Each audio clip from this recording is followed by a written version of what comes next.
आइए सभी अपने स्थानों पर खड़े होंगे एक बार फिर।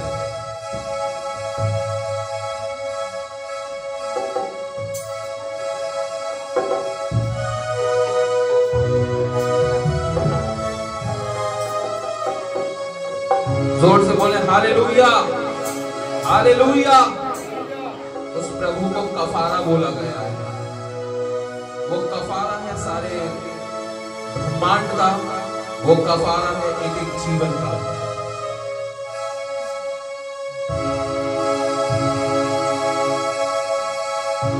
कफारा मेरा तू ही है,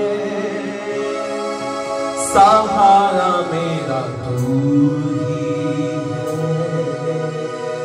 कफारा मेरा तू ही है, सहारा मेरा तू ही है।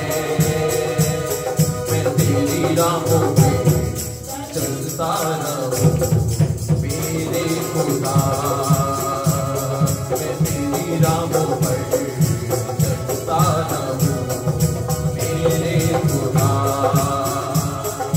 मेरे खुदा, मेरे खुदा, मेरे खुदा, मेरे खुदा, मेरे खुदा, मेरे खुदा,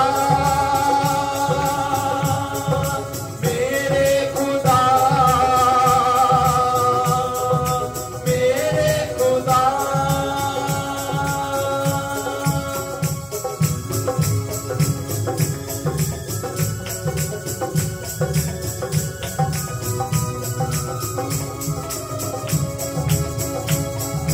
फिदिया मेरे पापों का तू, छुपने की तू ही जगह, फिदिया मेरे पापों का तू, छुपने की तू ही जगह,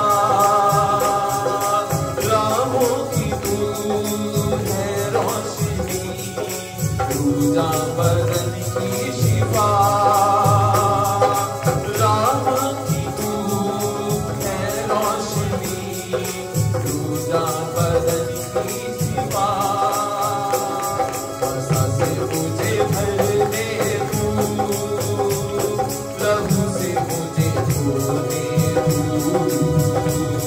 आशा से मुझे भर दे तू, से मुझे धो दे तू। मैं तेरी राहों पर चलता रहूं मेरे खुदा, मेरे खुदा, मेरे खुदा,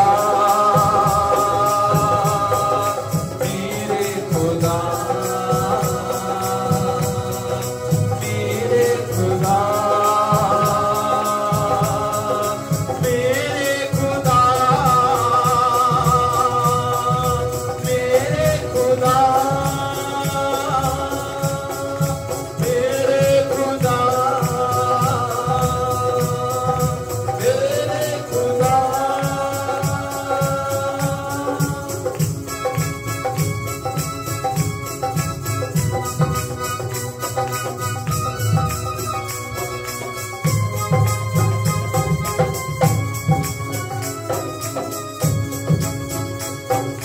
तेरे सिवा कोई नहीं, जख्मों को जो भर सके, तेरे सिवा कोई नहीं, जख्मों को जो भर सके। अपने परों में तू छुपा, बाहों में ले ले मुझे, अपने परों में तू छुपा, बाहों में ले ले मुझे।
सिवा कोई है जो मेरे और आपके जख्मों को भर सके?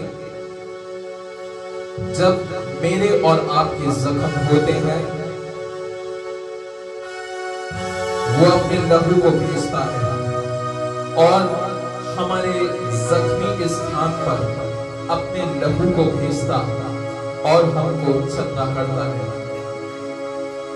तेरे सिवा कोई नहीं, जख्मों को जो भर सके। तेरे सिवा कोई नहीं, जख्मों को जो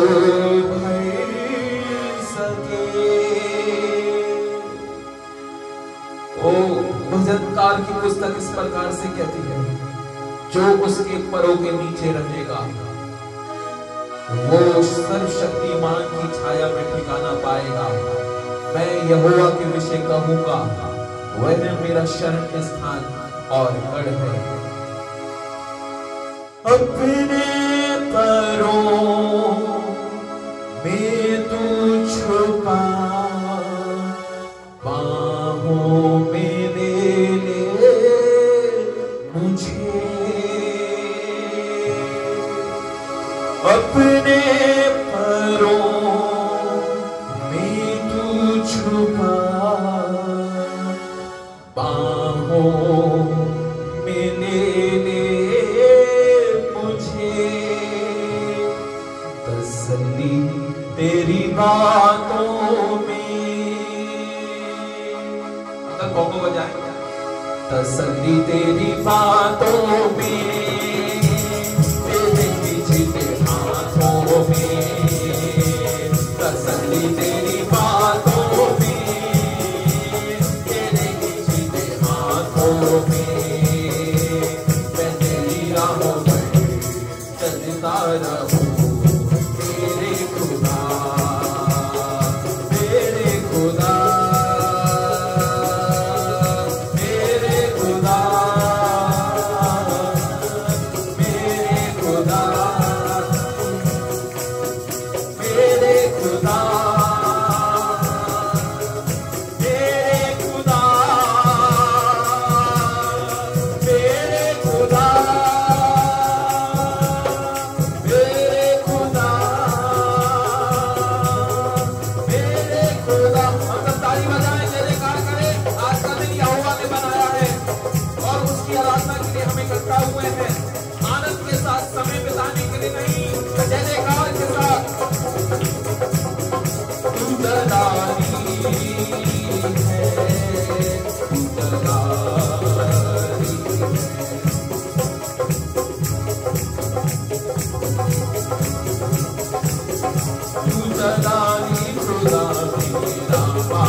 झाड़ी को तूने दिखाया, मूसा को अपने पास बुलाया।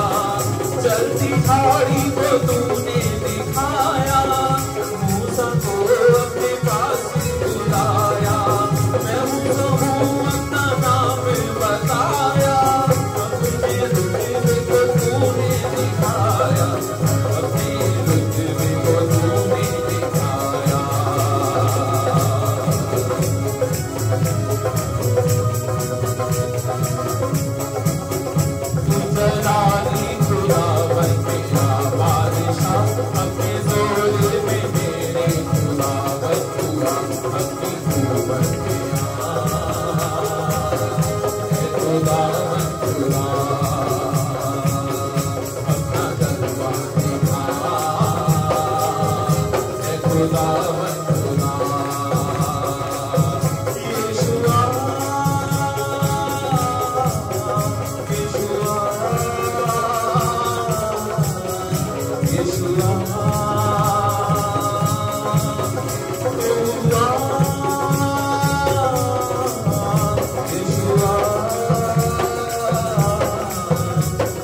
आइए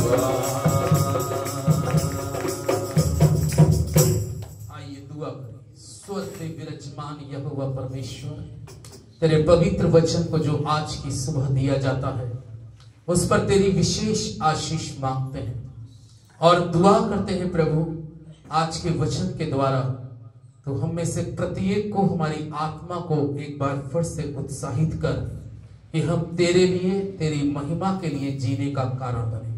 अपने वचन को, अपने नाम से तूने अधिक महत्व दिया, आज इस जगह पर अपने कलाम को एक एक के दिल में महत्व दे, यीशु के नाम से आमीन।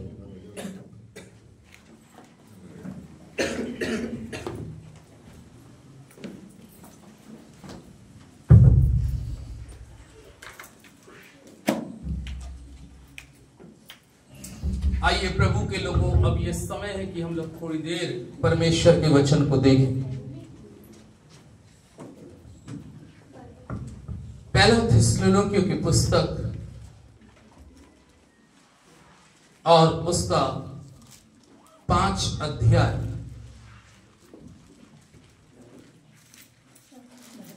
17वां पद, एक महत्वपूर्ण बात। आज परमेश्वर का वचन हम सभी के लिए, ये वचन बहुत महत्वपूर्ण है। जिस तरीके से शरीर के लिए रोटी और पानी, उसी तरीके से आत्मा को जागृत रखने के लिए वचन और प्रार्थना का होना बहुत जरूरी है। जिस जीवन के अंदर में प्रार्थना और वचन नहीं है, वचन और प्रार्थना ना होने के कारण मनुष्य की आत्मा मरी हुई है। और जब जब प्रभु यीशु मसीह अपने वचन में बात करते थे तो वो मनुष्य की आत्मिक उन्नति के बारे में ज्यादा बात करते थे, ज्यादा आत्मिक उन्नति के बारे में। इसलिए जब हम इस पहला थिस्सलुनीकियों 5 अध्याय का 17वां पद जब पढ़ते हैं तो 17वें पद के अंदर में महत्वपूर्ण बात लिखी है, निरंतर प्रार्थना करते रहो। हालेलुया। क्या करते रहो? यानी कि ये प्रभु खुद इस चीज को बार बार अपने शिष्यों को जा जाकर जगाया करते थे, उनको उत्साहित करते थे प्रार्थना के लिए। आज का जो टॉपिक है वो है निरंतर। कई बार जीवन के अंदर में मनुष्य के दुखों में, क्लेशों में, गरीबी में, असफलता में, सताव में, बहुत सी जीवन के अंदर में जब ऐसी मुसीबतें आती हैं तो इंसान का जीवन प्रार्थना में डाउन हो जाता है। एक अनुभव ने, बहुत से अनुभवों के साथ मैं आपको वचन के द्वारा बताना चाह रहा हूं कि इंसान के जीवन में प्रार्थना क्या है मालूम है? प्रार्थना आप समझिए एक तरीके का दीपक है। प्रार्थना एक तरीके का दीपक है और जब तक ये दीपक आपके जीवन में प्रार्थना का जलता रहेगा, आपके जीवन का अंधियारा खत्म होता रहेगा।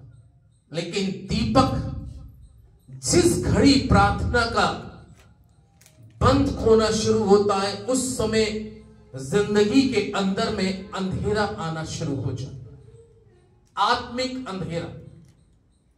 यानी कि आत्मा मनुष्य की बिना प्रार्थना के सुस्त हो जाती है। बिना प्रार्थना के मनुष्य का जीवन कमजोर हो हो जाता है आत्मिक। इसलिए पौलुस इस चीज को बता रहा है। हम स्वयं इस समय अपने जीवन से एक प्रश्न करें। आप अपने आप से खुद एक प्रश्न करें और प्रश्न ये करें कि आप किसी समय आपके अंदर में प्रार्थना और भक्ति का और वचन का और प्रार्थना का आपके जीवन के अंदर का क्या एक लक्ष्य था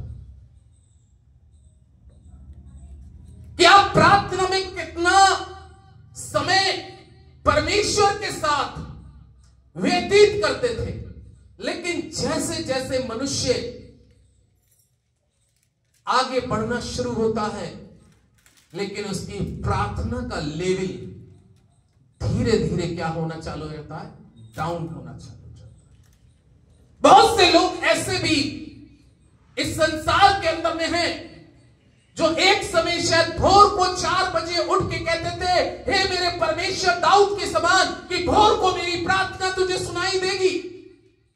और वो भोर को उठते थे।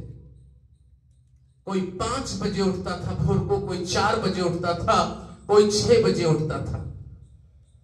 लेकिन परमेश्वर के लोगों, वो बहुत अच्छा पीरियड था कि जब आप भोर को उठकर प्रार्थना में, यानी कि आपने अपनी प्रार्थना की कैंडल, आपने अपने प्रार्थना का दिया जला दिया, उसकी रोशनी, आपकी प्रार्थना की ये रोशनी प्रभु के पास पहुंच देती थी। प्रभु देखते थे कि इस पृथ्वी के ऊपर में किसी ने प्रार्थना करना आरंभ कर दी है। परमेश्वर का वचन कहता है कि जब हम पृथ्वी पे प्रार्थना करना आरंभ करते हैं तो हमारी प्रार्थनाओं को लेने के लिए, प्रकाशित वाक्य की पुस्तक कहती है, हमारी प्रार्थनाओं को लेने के लिए स्वर्गदूत आके उस समय हमारे बीच में उपस्थित हो जाते हैं। और परमेश्वर के लोगों, जो प्रार्थना चलती है, एक वो बर्तन लेके आते हैं। हमारी प्रार्थनाएं, परमेश्वर का कलाम इस प्रकार से कहता है कि वो उस बर्तन के अंदर में जाती हैं। और उसके बाद जब हमारी प्रार्थनाएं आखिरी में अंत हम करते हैं प्रार्थना का, तो स्वर्गदूत उस प्रार्थना को लेके, उस वर्शिप को लेकर, उस ऑफरिंग को लेकर, ओ बाइबल कहती है परमेश्वर के सामने जाके, उसके सिंहासन पर जब वो बैठा है उसके सामने जाके वो प्रार्थना का कटोरा उंडेला जाता है। वो प्रार्थनाओं का कटोरा उंडेला जाता है और उसके बाद में वो प्रार्थनाएं देखी जाती है। इस पृथ्वी पे कितने लोग हैं जो प्रतिदिन और प्रति सुबह प्रति रात को निरंतर मेरी उपस्थिति में बने रहते हैं, क्योंकि वो प्रार्थनाओं का जो चिट्ठा प्रभु के आगे डाला जाता है, फिर वो प्रार्थनाएं आपकी हो या किसी की भी प्रार्थना हो, अगर इस दिल के भाव से, आंसुओं के साथ, गिड़गिड़ाहट के साथ, ओ परमेश्वर के लोगों उपवास के साथ ये जो प्रार्थना है आपकी और हमारी रेगुलर चलती है, बाइबल कहती है कि वो प्रार्थनाएं हमारे लिए जब आती हैं तो स्वर्ग से आशीष लेके आती हैं। हालेलुया।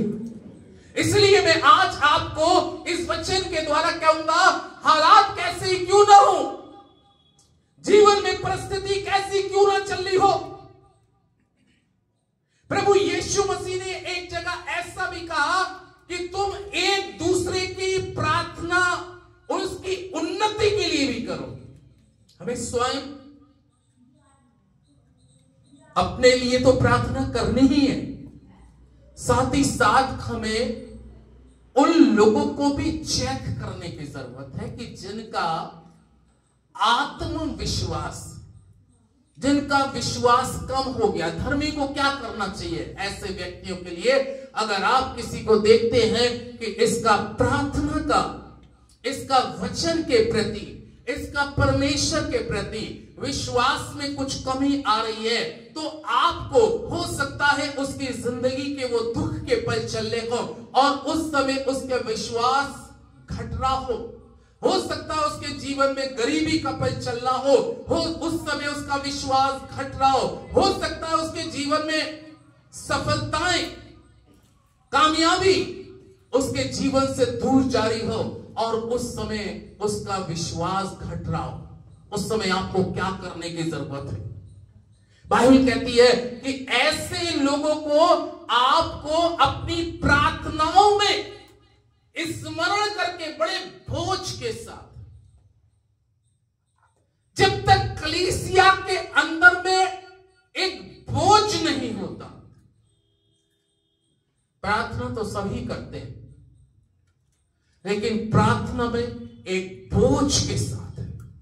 यीशु मसीह जहां जहां प्रार्थना करते थे, कभी गत्समनी नामक में बाग में प्रार्थना करते थे, कभी पहाड़ पे प्रार्थना करते थे, जहां प्रार्थना करते थे बड़े बोझ के साथ प्रार्थना करते थे। एलिया बड़े बोझ के साथ प्रार्थना करता था। मूसा 40 दिन 40 रात निर्गमन की पुस्तक में सीने पर्वत पे प्रार्थना जो कर रहा था, रेगुलर कर रहा था, रूटीन से करता जा रहा था, करता जा रहा था, करता जा रहा था। और उसको प्रार्थना करते करते ये भी नहीं पता चला कितना समय निकल गया, कितने दिन निकल गए। उसको उन प्रार्थनाओं में ना तो भूख का एहसास हुआ, ना प्यास का एहसास हुआ। प्रार्थना बंदगी में परमेश्वर के लोगों, जब मैं और आप उसकी प्रेजेंस में, उसकी उपस्थिति में आते हैं, तो हमें प्रार्थनाओं में बहुत सी चीजों को दिमाग से निकालना पड़ता है, खाली करना पड़ता है। जब तक मैं और आप अपने आप को खाली करके प्रार्थना नहीं करेंगे, कई बार हम प्रभु की उपस्थिति में होने के बाद में भी हमें बाहर की बहुत सी फिक्रें रहती हैं। इसलिए परमेश्वर का कलाम कहता है कि वो मन और गुर्दों को जांचने वाला परमेश्वर है। इसलिए प्रभु परमेश्वर अपने वचन के द्वारा कह रहे हैं, बेटा निरंतर प्रार्थना करते रहना और एक दूसरे के लिए प्रार्थना करो, अपने शत्रुओं के लिए प्रार्थना करो, अपने पड़ोसी के लिए प्रार्थना करो, जिसने तुम्हें दुख दिया है उसके लिए प्रार्थना करो। शायद आज वो जो आप प्रार्थना कर रहे हो नहीं सकता कि आपकी कोई प्रार्थना उत्तर लेके ना आए। मैं ये जरूर कह सकता हूं कि आपकी प्रार्थना में आने में जो समय है, निर्धारित समय, उचित समय, 1 पत्रस 5 अध्याय के 6 पद के अंदर में लिखा है, हमारी प्रार्थनाओं का उत्तर आने का एक समय है, उचित समय।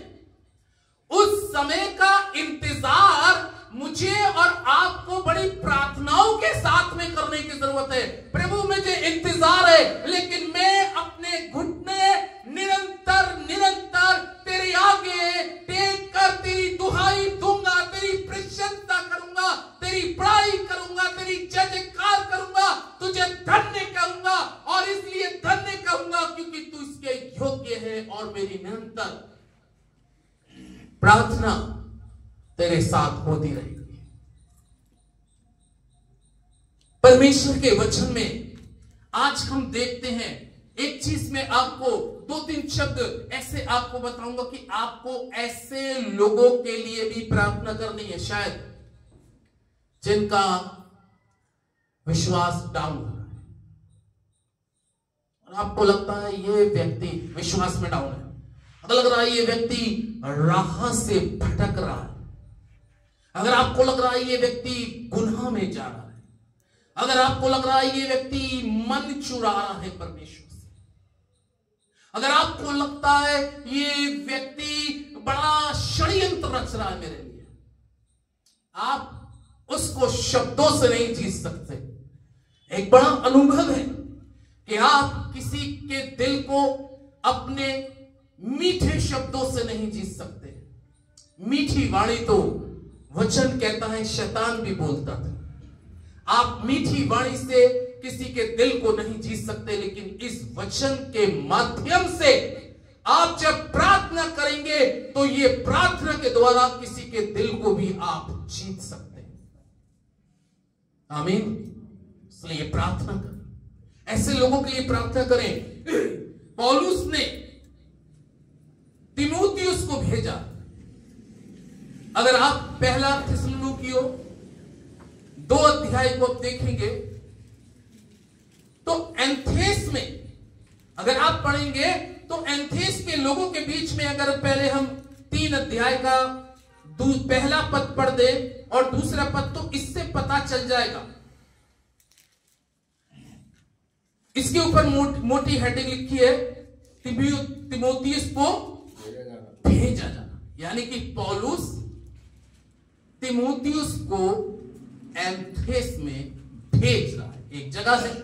और बाइबल में क्या लिखा है, इसलिए जब हमसे और ना रहा गया तो हमने ये ठहराया कि एथेंस में अकेले ना जाए, अकेला ना रह जाए, और हमने तिमोथियुस को जो मसीह के सुसमाचार में हमारा भाई और परमेश्वर का सेवक है, इसलिए भेजा कि वो तुम्हें स्थिर करे और तुम्हारे विश्वास के विषय में तुम्हें समझाए। एथेंस के लोगों का विश्वास, एथेंस की मंडली का विश्वास क्या हो रहा था, कम।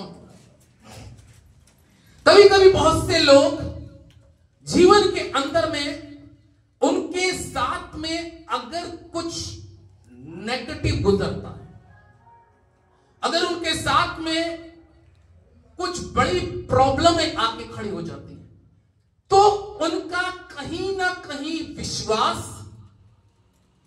डाउन, कम होना शुरू हो जाता है।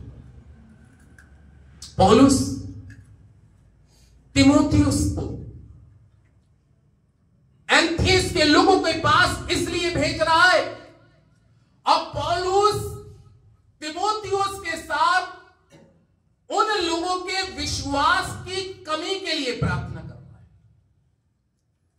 इसलिए भेजा तिमोथियुस को, और काय के लिए भेजा कि उनके लिए क्या करे, प्रार्थना करें। और जब तिमोथियुस उस जगह पहुंचता है तो देखिए परमेश्वर का वचन अब 10वें पद में आपको समझ में आएगा कि 10वां पद कहता है, और तिमोथियुस जाके एथेंस के लोगों को कह रहा है, हम रात दिन बहुत ही प्रार्थना करते रहते हैं कि तुम्हारा मुंह देखें और तुम्हारे विश्वास की घटी को पूरी करें। आमीन। तिमोथियुस जब एथेंस के लोगों के मध्य में जाता है तो वो ये बता रहा है कि हम लोग लगातार तुम्हारे लिए क्या कर रहे हैं, प्रार्थना कर रहे हैं। आज अगर जो कहते हैं मैं एक विश्वासी हूं, यदि आज आप कहते हैं कि मैंने प्रभु यीशु को गहराई से जान लिया है, आज अगर आप कहते हैं कि आप एक प्रार्थना करने वाले योद्धा हैं, तो आपको जिस तरीके से पौलुस तिमोथियुस को एथेंस में भेजता है, क्योंकि अगर आप इस चैप्टर को जब आप पढ़ेंगे तो लिखा है उन एथेंस के लोगों में बड़ा क्लेश हो रहा था, बड़ा दुख हो रहा था, बड़ी परेशानियां थी, सताव था, क्लेश था, नाना प्रकार की मुसीबतें थी। जब एथेंस के लोग इस प्रकार की नाना प्रकार की परेशानियों में, दुखों में पड़े थे, तो पौलुस को पवित्र आत्मा ने एहसास कराया कि एथेंस के लोगों का विश्वास घट रहा है। उनके लिए पौलुस और तिमोथियुस एक साथ प्रार्थना कर रहे हैं, और इसलिए प्रार्थना कर रहे हैं कि जो प्रभु में इनका प्यार था, जो ये प्रार्थना करने वाले लोग थे, लेकिन आज इनके जीवन में परमेश्वर का प्यार, इनके जीवन में परमेश्वर के प्रति विश्वास, इनके जीवन में परमेश्वर के प्रति पवित्रता कम होती जा रही है, कम होती जा रही है, कम होती जा रही है। उसका कारण यह था कि बहुत से लोग क्लेशों में स्थिर नहीं रह पाते, परेशानियों में स्थिर नहीं रह पाते। जबकि बाइबल में कहा क्लेशों में भी तुम्हें प्रार्थना करनी है, सताव में भी तुम्हें प्रार्थना करनी है, अपमान और तिरस्कार में भी प्रार्थना करनी है। जैसे रहो, पौलुस कहता है निरंतर प्रार्थना करते रहो। हालेलुया। अब हमें अपने आप को इस वचन के द्वारा जांचने की जरूरत है। जो लोग प्रार्थना में सुस्त हो चुके हैं, जो लोग प्रार्थना अपना लेवल कम कर चुके हैं, जिनके जीवन में पहले ये घुटने प्रभु के आगे आपके टिकते थे, जिन्होंने घुटने परमेश्वर के आगे प्रार्थना में टेकना कम कर दिए हैं, समय परमेश्वर को देना कम कर दिया है, आज उनके लिए परमेश्वर का वचन कह रहा है कि बेटा निरंतर प्रार्थना करो, क्योंकि यूहन्ना 15 में लिखा है कि तुम मुझसे अलग होकर कुछ भी नहीं कर सकते। प्रार्थना करो। इसलिए तीमुथियुस को पौलुस ने कहा अब तुझे उस जगह पे जाना है और वहां के लोगों को जाकर देख, उनके मुंहों को देख, उनके चेहरों को देख, उनकी प्रार्थना का लेवल देख कितना डाउन हो गया। किसी व्यक्ति का पैसे की रीति से अगर थोड़ा सा लेवल डाउन हो जाता है, बड़ा छटपटाता है। अगर किसी की आमदनी 50,000 रुपए और उसकी 10,000 आमदनी हो जाए, बड़ा परेशान हो जाए। ऐसा सोचिए। लेकिन कभी आपने आत्मा के बारे में सोचा है कि जिस आत्मा को प्रभु ने इस देह में डाला है, इसका लेवल डाउन होता है तो इसके लिए चिंता नहीं करनी चाहिए क्या? आमीन। इसके लिए भी चिंता करनी चाहिए। मेरा आत्मिक लेवल कहां जा रहा है? मेरा प्रार्थना का जीवन कहां जा रहा है? पहले तो मैं परमेश्वर के लिए रात दिन जागता रहता था, उमंग थी मेरे अंदर में और कहता था कौन मुझको प्रभु के प्रेम से अलग करेगा। लेकिन अब तो छोटी छोटी चीजें, अगर चलते में 2 छींक आ गई, अरे छींक आ गई, डॉक्टर के पास चला जाओ। यानी कि कई बार हम डॉक्टरों के डॉक्टर को छोड़कर हम एक सांसारिक छोटी सी चीजों पे हम तुरंत क्या हो जाता है? डाउन हो जाते हैं। हम प्रार्थना, हमारा लेवल गिर जाता है। आज प्रभु के लोगों अपने आप को सोचिए और समझिए कि परमेश्वर का वचन क्या कह रहा है। और जब पौलुस जो है तीमुथियुस जब एथेंस के लोगों में आया, अगर आप इसके 3 पद को पढ़ेंगे तो 3 पद में बहुत सी बातें आ रही कि कोई इन क्लेशों के कारण डगमगा ना जाए। क्या ना हो जाए? क्योंकि आप जानते हो कि हम इन्हीं के लिए ठहराए गए हैं। डगमगा रहे थे एथेंस के लोग। प्रार्थना, बंदगी, परमेश्वर का वचन, परमेश्वर की संगति, सब जीवन में क्या हो गई थी? क्लेशों में, परेशानियों में, सताओं में कम होती जा रही थी। इसलिए हमें ऐसे लोगों के लिए भी जो कलीसिया के हमारे हैं, बाइबल में लिखा एक दूसरे के लिए क्या करो? प्रार्थना करो। एक दूसरे के लिए प्रार्थना करो। प्रार्थना के लिए परमेश्वर का वचन आज मुझको और आपको अगुवाई कर रहा है कि एक दूसरे के लिए प्रार्थना करो। क्योंकि प्रभु यीशु मसीह भी, अगर मत्ती 26 को आप देखते हैं तो मत्ती 26 के अंदर में परमेश्वर का वचन एक बहुत अच्छी बात बताता है। और मत्ती 26 के अंदर में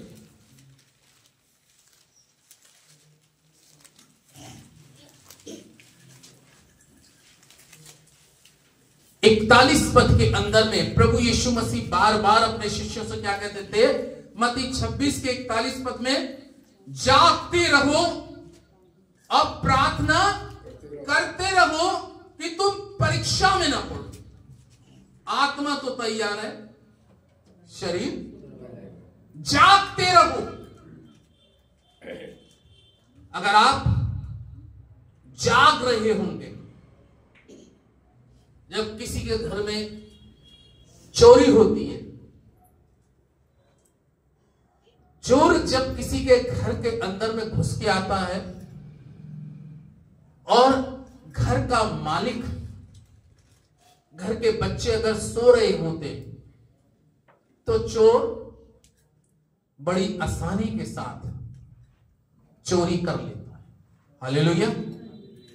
इसी तरीके से मेरी और आपकी आत्मिकता की चोरी की जाती है। मेरी और आपकी पवित्रता की चोरी की जाती है। ये नहीं कि किसी ने मेरा पर्स मार दिया, 1000 रुपए मेरे चले गए, 2000 चले गए। प्रभु के लोगों, मैं और आप दुनियावी रीति से जब मेरी और आपकी 10-20 हजार रुपए के पैसे की चोरी हो जाती है, कितना बुरा लगता है? लगता है नहीं बुरा? हालेलुया। बड़ा बुरा लगता है। एक शहर में मैं प्रचार करने गया और अटैची में किसी भी शहर में जाता हूं तो ऐसे छोड़ देता हूं, लॉक नहीं लगाता। उसमें कुछ 1000 रुपए पड़े थे, 7-8 हजार रुपए। तो मैं कहीं जा गया था। जब मैं लौट के आया, मैंने ब्रीफकेस 3 दिन के बाद में जब दोबारा तैयार किया था, उसमें एक भी गड्डी नहीं थी, सारी गड्डी गायब। तो थोड़ा दुख हुआ, लेकिन कोई बात नहीं। ये संसारिक पैसा तो फिर आ जाएगा, आ जाएगा नहीं आ जाएगा, उससे ज्यादा आ जाएगा। लेकिन याद रखिएगा, परमेश्वर का जीवित कलाम कहता है, जब आप प्रार्थना नहीं करते तो आप, शैतान आपके जीवन की पवित्रता की चोरी करता है और आपके अंदर में पाप डाल के चला जाता है, क्योंकि तुम प्रार्थना नहीं कर रहे। आजमाइश आती है, आजमाइश हर एक प्रकार से आती है, हर रूप में आती है। मुझे वचन को साफ प्रचार करने में ज्यादा अच्छा लगता है कि ताकि मैं वचन के सामने और परमेश्वर के सामने दोषी न ठहरूं। हमारे जीवन में हर इंसान जानता है, प्रभु के लोगों, प्रभु यीशु मसीह इस पाठ के अंदर में जब अभी हमने 26 अध्याय का 41 पद पढ़ा तो प्रभु यीशु मसीह क्या कह रहे हैं? जागते रहो।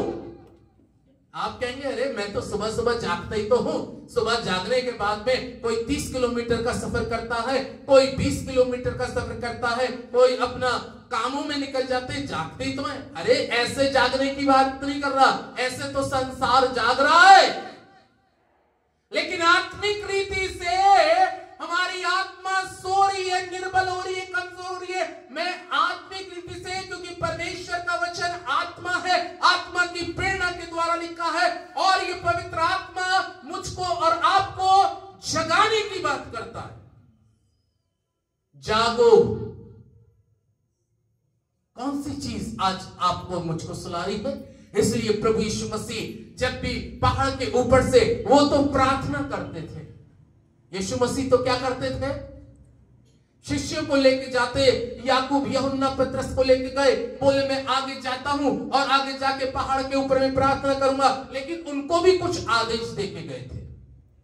उनसे क्या कहा था? क्या सोते रहना? मैं ही प्रार्थना करूंगा, तुम आराम करो। ऐसा नहीं कहा यीशु मसीह। प्रभु यीशु मसीह ने यह बात कही, मैं भी प्रार्थना करता हूं और तुम यहां ठहर के तुम भी क्या करो? प्रार्थना करो। उसके बाद प्रभु यीशु मसीह ने यह बात कही ताकि तुम परीक्षा में ना पड़ो। परीक्षा तो हर तरीके से आती है। मत्ती 4 में लिखा है, यीशु मसीह प्रार्थना में था, उसके सामने परीक्षा नहीं आई क्या? उसके सामने परीक्षा आई। और प्रभु यीशु मसीह जिस चीज में से उन्होंने परीक्षाओं को पार किया, वो चाहते हैं कि उसके मानने वालों के सामने भी कैसी भी परीक्षाएं, चाहे लोभ की परीक्षा है, लालच की परीक्षा है, व्यभिचार की परीक्षा है, झूठी बात बोलने की परीक्षा है, डोज देने वाली परीक्षा है, चीटिंग करने वाली परीक्षा है, एक दूसरे को धोखा देने वाली परीक्षाएं, तो मैं और आप कैसे इन चीजों से पार हो सकते हैं? प्रार्थना नहीं करोगे, हो जाएगा जिंदगी की अंदर में आत्मा का लॉस। शरीर का तो सभी का, धर्मी अधर्मी दोनों मर के जाएंगे, लेकिन आत्मा का जिसने लॉस उठाया, आत्मा का जिसने नुकसान उठाया, उसके लिए बड़ी भारी मुसीबत है। इसलिए प्रभु यीशु मसीह इस पद के अंदर में आकर चेलों को उठा रहे, चेलों को उठा रहे, उठो प्रार्थना करो। पौलुस कह रहा है निरंतर प्रार्थना करो। यहां पर यीशु मसीह कह रहे तुम परीक्षा में ना पड़ो। और हम कहते हैं अरे ये मुसीबत आ गई, बस यहां तो झूठ बोलना ही था, यहां पर ये परीक्षा आके खड़ी हो गई, क्या करते, ऐसा ऐसा अगर नहीं करते तो बड़ी बात खराब हो जाती, तो ऐसा कर दिया। बाइबल में लिखा है तेरी बातें हां की हां और ना की ना। शायद उस समय आप हां की हां और ना की ना बात करेंगे, सामने वाले को थोड़ी देर अच्छा नहीं लगेगा, लेकिन स्वर्ग के परमेश्वर को अच्छा लगेगा। आपको मुझको वो काम करना है जो परमेश्वर को अच्छा लगे। इंसान को प्रसन्न करने के लिए बाइबल कहती है धर्म के काम ना करो, क्योंकि परमेश्वर से उसका कोई प्रतिफल ना पाओगे। इसलिए परमेश्वर का वचन कहता है परीक्षाओं से तुम्हें बचने की जरूरत है।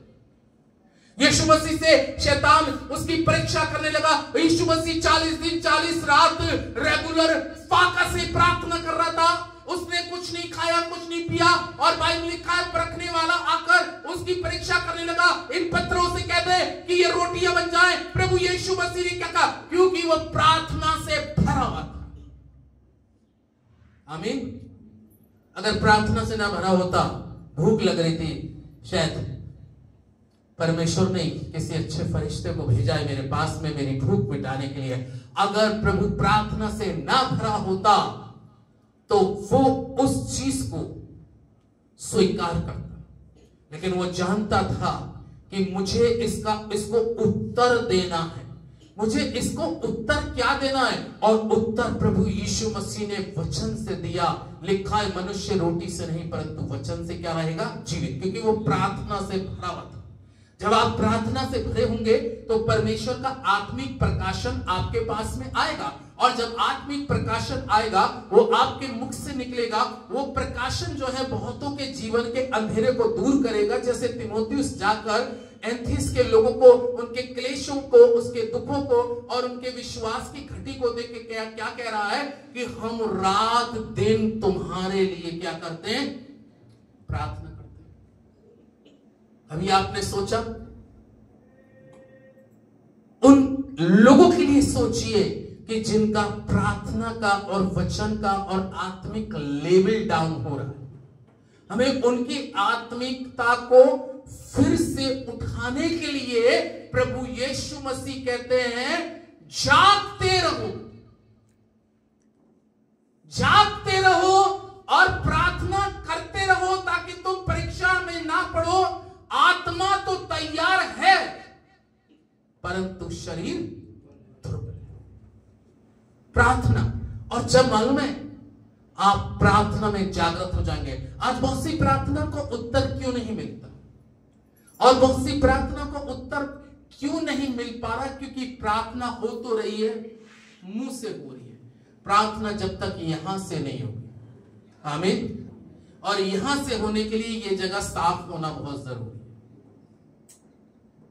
मन की गंदगी में रहकर हम बहुत अच्छा प्रचार कर सकते हैं। मन की गंदगी में रहकर हम बहुत अच्छी प्रार्थना कर सकते हैं, लेकिन वो प्रार्थना स्वीकार योग्य नहीं।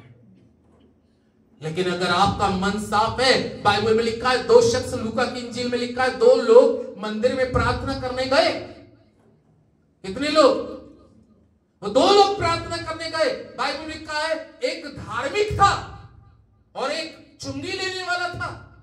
एक फरीसी चुंगी लेने वाला, फरीसी ने भी प्रार्थना करी। बाइबल लिखा है उसने अपनी सारी अच्छाइयां प्रभु को गिना रहा था प्रार्थना में। हमें अपनी अच्छाइयां गिनाने की प्रभु को जरूरत नहीं है प्रार्थना में कि हम कैसे इंसान हैं। अरे परमेश्वर तो सब कुछ जानता है। लेकिन दूसरे व्यक्ति ने जब प्रार्थना करना शुरू की, बाइबल में लिखा उसकी प्रार्थना को जब आप पढ़ोगे, बाइबल में लिखा छाती पीट पीट के प्रार्थना कर रहा था। छाती क्यों पीटनी? क्या जरूरत थी उसको छाती पीटने की? ऐसे भी कह सकता था, प्रभु तूने वचन में कहा कि प्रार्थना कर, मैं प्रार्थना करता रहूं। वो क्यों छाती पीट रहा था? क्यों अपनी आंखें स्वर्ग की ओर नहीं उठा रहा था? वो क्यों कह रहा था कि मैं ऊपर आंखें उठाने के देखने के लायक भी नहीं हूं, क्योंकि मैं अपराधी हूं, मैं गुनहगार हूं, मैं पापी हूं। प्रार्थना में वो ये शब्द बोल रहा था। बाइबल में नीति वचन में लिखा है, जो अपने अपराध मान लेता है और छोड़ देता है, उस पर दया की जाए। प्रभु यीशु मसीह ने दोनों की प्रार्थना को सुन लिया और एक की प्रार्थना का जवाब मिला और कहा यही व्यक्ति धर्मी है, क्योंकि इसकी प्रार्थना यहां से थी। आमीन। किसी भी चीज की गलती का स्वीकार जो भी इंसान करे वो यहां से कर ले, दिल से। तभी परमेश्वर का वचन कहता है वो दिल और गुर्दों को जांचने वाला परमेश्वर, वो आपकी प्रार्थना को सुनेगा, आपकी प्रार्थना का जवाब आएगा और आपकी गोदी में परमेश्वर का जवाब आ जाएगा। उसने कहा यही व्यक्ति, इसी की प्रार्थना को मैंने स्वीकार किया है, इसी की प्रार्थना को स्वीकार किया है। क्या प्रभु के लोगों, मेरे और आपके पास में आज आवाज है, मेरे और आपके पास में मुंह है कि हम अच्छी प्रार्थना कर सकते। प्रभु के लोगों, प्रार्थना तो उनकी भी सुनी जाती है जो गूंगे हैं, उनकी भी प्रार्थना सुनी जाती है कि जिनके पास में प्रभु के लोगों बोलने के शब्द नहीं है, लेकिन वो प्रार्थना कहां से हो रही है? दिल से। इसलिए निरंतर जो प्रार्थना करना है वो दिल से करना है, और दिल के साथ में जो प्रार्थना करना है उसमें अपनी गलतियों का एहसास के साथ प्रार्थना करें। वो प्रार्थना निश्चित है। आज का आखिरी पद पढ़ते हैं, बाइबल में देखें प्रभु के लोगों, भजन संहिता 66 अध्याय 66 और 66 अध्याय के अंदर में दाऊद अपनी जिंदगी में प्रार्थना के बारे में बहुत अच्छी बात कहता है। और यहां पे परमेश्वर का वचन 66 अध्याय का 20वें पद में लिखा है, दाऊद कहता है, धन्य है परमेश्वर जिसने ना तो मेरी प्रार्थना अनसुनी की और ना मुझसे अपनी करुणा दूर की। इसी के अगर 19 पद को पढ़ते हैं, नीचे का स्टैंजा, तो लिखा, उसने मेरी प्रार्थना की ओर क्या किया? ध्यान नहीं दिया। मेरी प्रार्थना अनसुनी क्यों नहीं करी? दाऊद जब इस पद को कहता है कि मैं प्रभु से प्रार्थना करने लगा और उसने मेरी प्रार्थना को अनसुनी नहीं किया, क्योंकि उसने अपनी सारी गलतियों को क्या कर लिया? मान लिया। आज यही तो चीज है, कुछ लोग सोचते हैं कि गलती कर रहा हूं, लेकिन स्वीकार नहीं करते, मानते नहीं, और अगर मान लेते हैं तो उसको छोड़ने की इच्छा नहीं करती। जब तक आप और हम अपनी उन गलतियों को मानकर नहीं छोड़ेंगे, छोड़ना किसी चीज को जो आपकी आत्मा को नुकसान पहुंचा रही है, आपकी प्रार्थना में रुकावट बन रही है, वो आपको चेक करने की जरूरत है। क्या चीजें आपकी प्रार्थनाओं में बाधा बन के खड़ी है? दाऊद जान गया, मैं जब तक अपने गुनाह को नहीं मानूंगा, मैं जब तक अपने पाप को नहीं मानूंगा, मैं कितना चीख लूं, यूं तो मैं भजनकार कहलाता हूं, मैं भजनकार माना गया हूं, लेकिन खुदा मेरी नहीं सुनेगा, खुदा मेरी नहीं सुनेगा। खुदा तभी, परमेश्वर तभी हमारी सुनने के लिए तैयार होता है। वो एक जगह कहता है, यशाया में, मैंने तुम्हारी प्रार्थनाओं के लिए कान बंद कर लिए, नहीं सुनूंगा, मैंने आंखें बंद कर ली, नहीं देखूंगा। मेरी आंखें तभी तुम्हारी तरफ खुलेंगी, मेरे कान तभी तुम्हारी तरफ लगेंगे जब तुमने जो गलत किया है उसको स्वीकार करो और छोड़ दो। दाऊद 51 भजन संहिता में अपने सारे गुनाहों का, सारे पापों का पश्चाताप कर रहा है, स्वीकार कर रहा है, मान रहा है मैं गुनहगार हूं, मैं बुराइयों से, 39 में लिखा है मैं बुराइयों से घिरा हूं, मैं अशुद्ध हो चुका हूं, मेरी जबान अशुद्ध हो गई है, मेरे होठ अशुद्ध हो चुके हैं, मेरे शरीर के अंग अशुद्ध हो चुके हैं। अब मैं कैसे तेरी भक्ति करूं और कैसे तुझे खुश करूं? मान रहा है। जब उसने स्वीकार किया तब इस ज़बूर के 66 अध्याय के अंदर जब हम पढ़ रहे हैं तब उसकी प्रार्थना खुदा के पास पहुंची। तब परमेश्वर ने उसको जवाब दिया। तब परमेश्वर उससे फिर प्रभावित हुआ और उसकी दोहाई को सुनना शुरू कर दिया।